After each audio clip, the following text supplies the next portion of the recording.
इतिहास साक्षी है कि पुण्य भूमि भारत की गाथा भारत की अस्मिता, गौरव और राष्ट्रीय स्वाभिमान के लिए विदेशी आक्रांताओं से संघर्ष की महान गाथा है। बर्बर आक्रांताओं ने भारत की आत्मा पर चोट करने और भारत का अपमान करने के लिए हमारी संस्कृति और आस्था के केंद्रों को उद्ध्वस्त किया। सोमनाथ, काशी, मथुरा और अयोध्या के मंदिरों का तोड़ा जाना आज भी भारत की स्मृतियों में जीवित है। सन 1528 में अयोध्या में भगवान श्री राम के मंदिर का मुगल आक्रांता बाबर द्वारा तोड़ा जाना ऐसी ही एक अक्षम्य घटना थी जिसने सीधे भारत के सम्मान और आत्मा पर चोट की।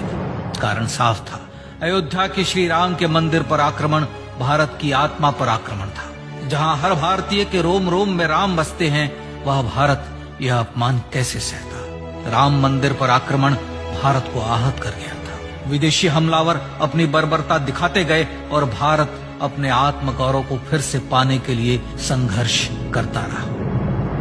भारत रामलला के जन्म स्थान पर बाबर के नाम पर बने एक ढांचे को देखता और उसे हटाने का संकल्प लेकर शक्ति संजोया करता।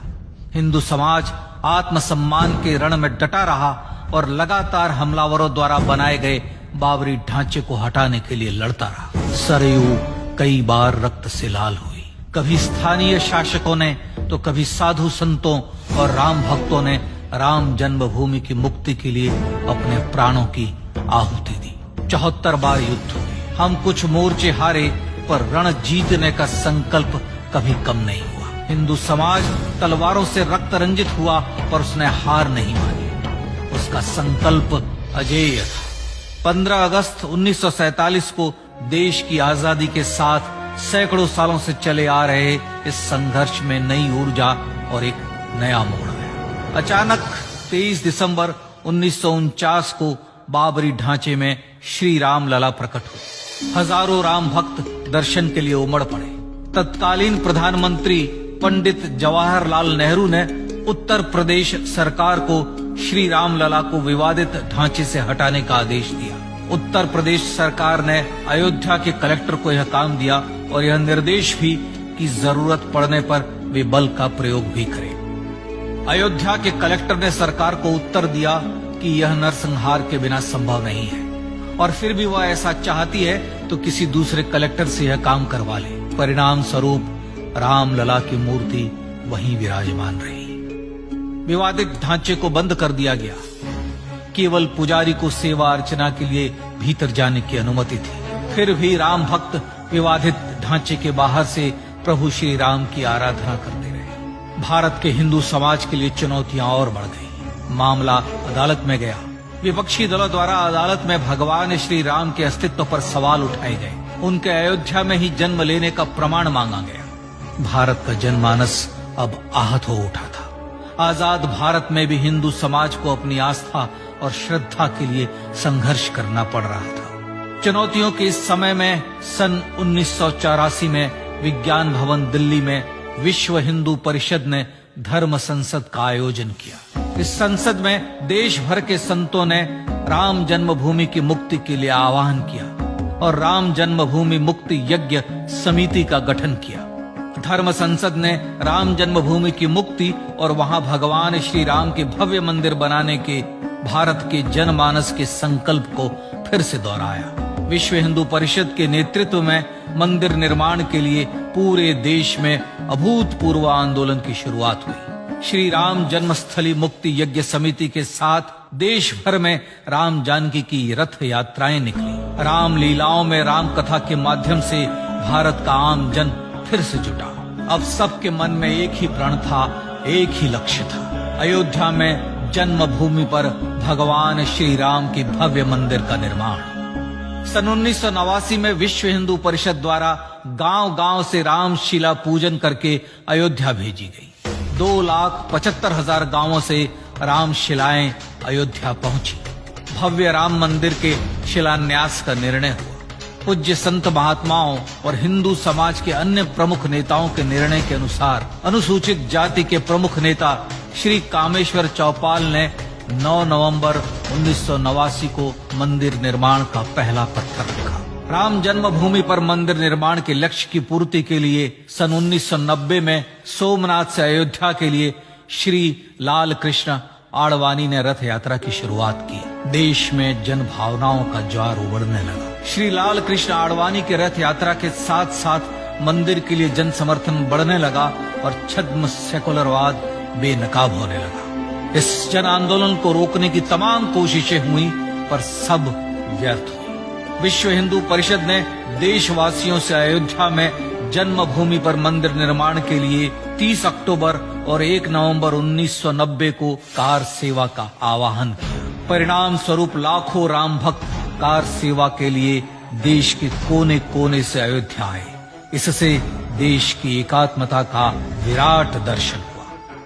कार सेवकों को रोकने के लिए उत्तर प्रदेश के तत्कालीन मुख्यमंत्री श्री मुलायम सिंह यादव ने अयोध्या में परिंदे को भी पर न मारने देने की घोषणा की। स्थितियां गंभीर हो गई। अयोध्या से 100-100, 200-200 किलोमीटर दूर रेलगाड़ियां रोक दी गई। अयोध्या युद्ध भूमि बना दी गई। मार्ग बंद, रेल बंद, चप्पे चप्पे पर पुलिस। अयोध्या सैनिक छावनी में बदल गई। राम नाम पर ऐसी पाबंदी कि अर्थी ले जा रहे लोगों तक को रोका गया क्योंकि वे राम नाम सत्य कह रहे थे। लेकिन सैकड़ों किलोमीटर की यात्रा कर कार सेवक अयोध्या पहुंचने लगे। राम के गीत गाते, होठों पर हंसी और पांव में छाले लिए राम काज के लिए राम भक्त देश विदेश से अयोध्या पहुंच ही गए। कार सेवकों पर गोलियां चली। अनेक कार सेवक शहीद हुए। आजाद भारत में जन्मभूमि पर राम मंदिर के लिए कार सेवकों ने फिर एक बार अपना बलिदान दिया, पर कार सेवकों ने विवादित ढांचे पर भगवा फहरा ही दिया और इस तरह कार सेवा सफल हुई। श्री राम जन्मभूमि आंदोलन ने भारत की सुप्त आत्मा को झकझोर कर जगा दिया था। विश्व हिंदू परिषद ने फिर एक बार 6 दिसंबर 1992 को कार सेवा का आह्वान किया। राम भक्तों को कार सेवा करने देने के लिए अदालत में प्रार्थना की गई, पर अदालत ने कोई निर्णय नहीं दिया। परिणाम स्वरूप बौद्ध, जैन, सिख, स्वामीनारायण संप्रदाय, गायत्री परिवार, हर पंथ मत विचार के हिंदू एकत्र हो गए। छूत अछूत का भेद मिटा, जाति की पहचान मिटी। हम सब हिंदू, हम सब सिंधु बन गए। राम सिंधु में ज्वार उठा और देखते ही देखते 6 दिसंबर 1992 को श्री राम जन्मभूमि से बाबरी ढांचा सदा के लिए हट गया।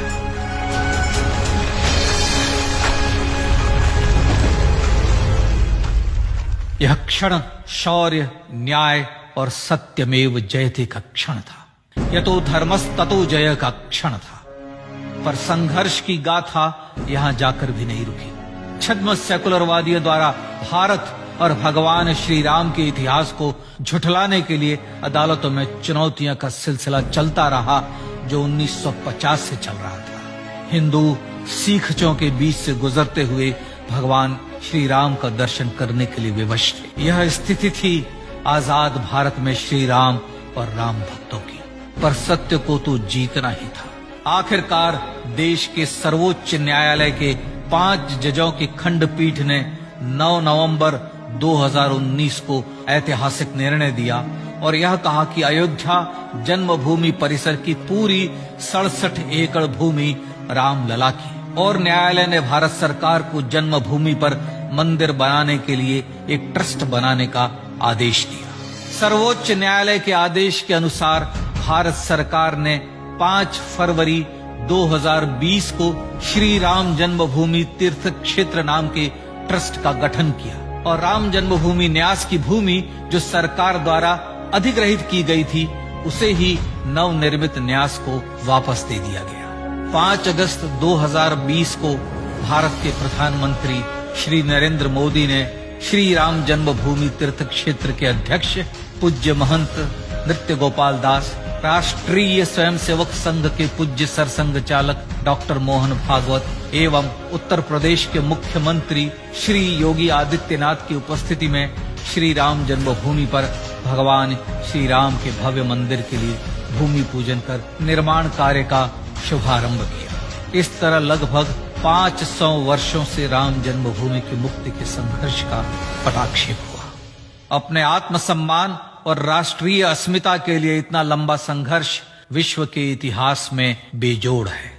श्री राम भारत की आत्मा, भारत की परिभाषा, हमारे राष्ट्रीय आदर्शों और जीवन मूल्यों के प्रतिनिधि मर्यादा पुरुषोत्तम हैं, जो हर हिंदू के होठों पर जन्म से मृत्यु तक रहे, बस यही हर हृदय में प्रार्थना होती है।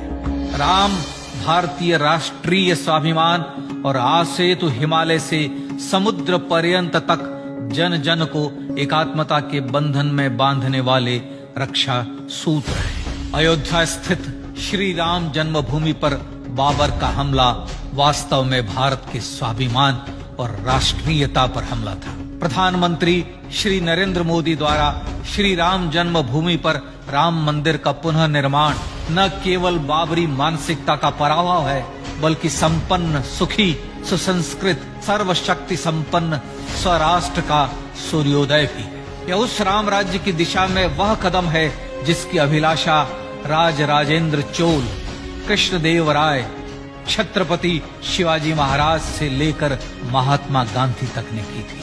अयोध्या में जन्मभूमि पर भगवान श्री राम का मंदिर न सिर्फ राष्ट्रीय गौरव होगा, बल्कि वह श्री राम के आदर्शों का राष्ट्र मंदिर होगा। अब वह महान संकल्प पूरा होने जा रहा है। आइए इस राम यज्ञ, राष्ट्र यज्ञ में जिन ज्ञात और अज्ञात भारतीयों ने अपनी आत्माहुति दी है, उनका पुण्य स्मरण कर उन्हें श्रद्धांजलि दी।